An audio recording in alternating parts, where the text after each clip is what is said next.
आज हम पुरानी दिल्ली के दिल में चलेंगे और एक्सप्लोर करेंगे राजसी लाल किला।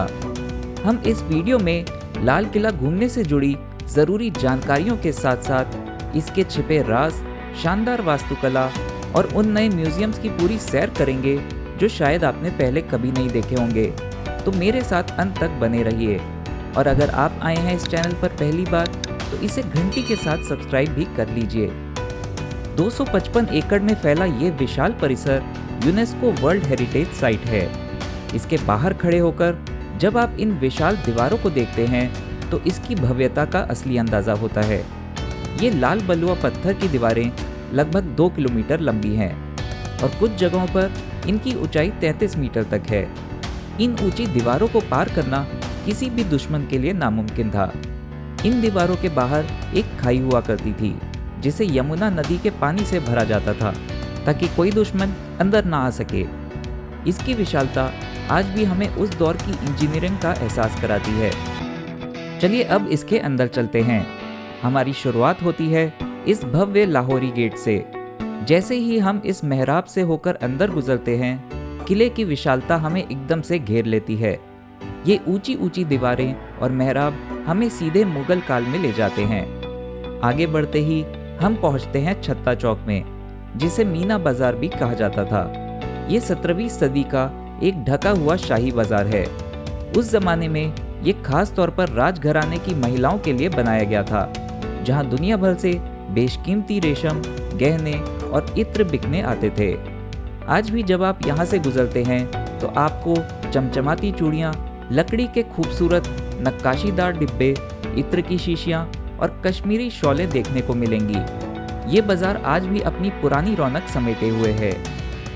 बाजार से बाहर निकलते ही एक खुला हरा भरा मैदान आता है और सामने दिखता है नौबत खाना या ड्रम हाउस। यहाँ दिन में 5 बार शाही संगीतकार वाद्य यंत्र बजाते थे और बादशाह के आने की घोषणा करते थे। इसकी ऊपरी मंजिल की जालीदार खिड़कियाँ वास्तुकला का बेहतरीन नमूना है।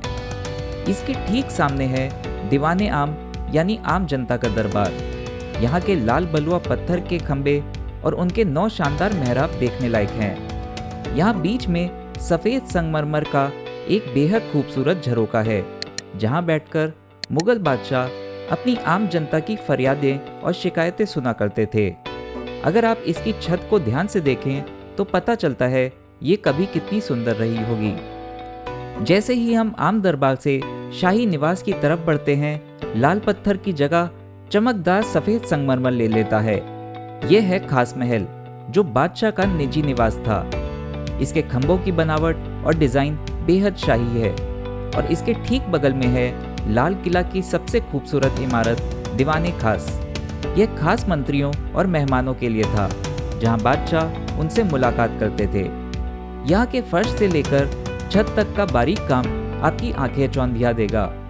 खंभों और मेहराबों पर पिएट्रा ड्यूरा नाम की एक बेहद बारीक कारीगरी की गई है, जिसमें कीमती पत्थरों को तराशकर फूलों के डिजाइन बनाए गए हैं। सोने और रत्नों से जड़ा मशहूर मयूर सिंहासन और कोहिनूर हीरा भी कभी यहीं रहता था, जिसे नादिर शाह लूट कर ले गया था।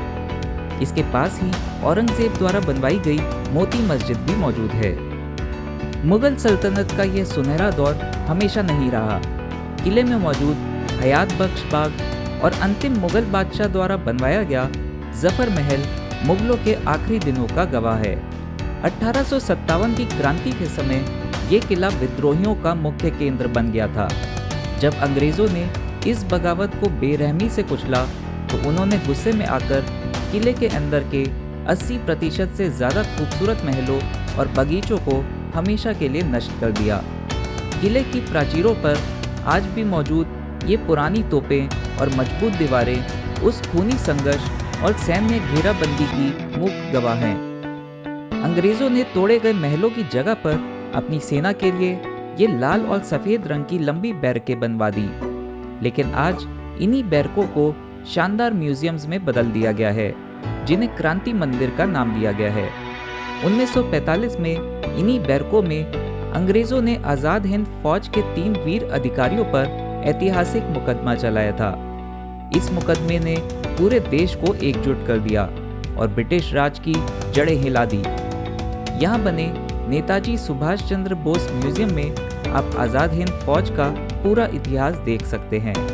यहाँ नेताजी की असली तलवार, उसकी मयान और रंगून में इस्तेमाल की गई उनकी लकड़ी की कुर्सी को बहुत ही सलीके से सहेज कर रखा गया है। ये जगह हर भारतीय के अंदर देशभक्ति का जज्बा जगा देती है, बिल्कुल वैसे ही जैसे आपके लाइक्स हमारे अंदर और अच्छा वीडियो आप तक लाने का जज्बा जगा देते हैं। तो आगे बढ़ने से पहले इस वीडियो को लाइक ज़रूर कर दें। इसी परिसर में याद-ए जलियां म्यूजियम भी है, जो 13 अप्रैल 1919 के उस काले दिन की याद दिलाता है जब जलियांवाला बाग हत्याकांड हुआ था। यहीं पर आपको अंग्रेज़ों के बदनाम रॉलेट एक्ट या काले कानून के बारे में जानने को मिलेगा, जिसके विरोध में वहाँ शांतिपूर्ण भीड़ जुटी थी। म्यूजियम में आप नो दलील, नो वकील, नो अपील वाले उस दमनकारी कानून के दस्तावेज देख सकते हैं। यहाँ की दीवारों पर गोलियों के निशान का डिजिटल प्रोजेक्शन और शहीदों के नाम देखकर आंखें नम हो जाती हैं। आगे एक और शानदार म्यूजियम है जो सिर्फ 1857 की क्रांति को समर्पित है।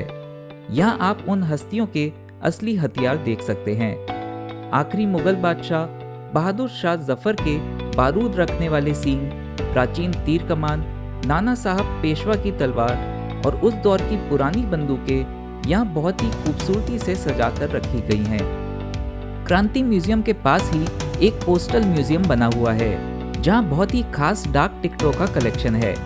यह भारतीय स्वतंत्रता संग्राम और हमारे देश की महान हस्तियों पर जारी की गई सभी दुर्लभ स्टैम्प्स मौजूद हैं। यहाँ पर महात्मा गांधी की एक बेहद यथार्थवादी मोम की मूर्ति भी है, जो शांति और अहिंसा का प्रतीक है।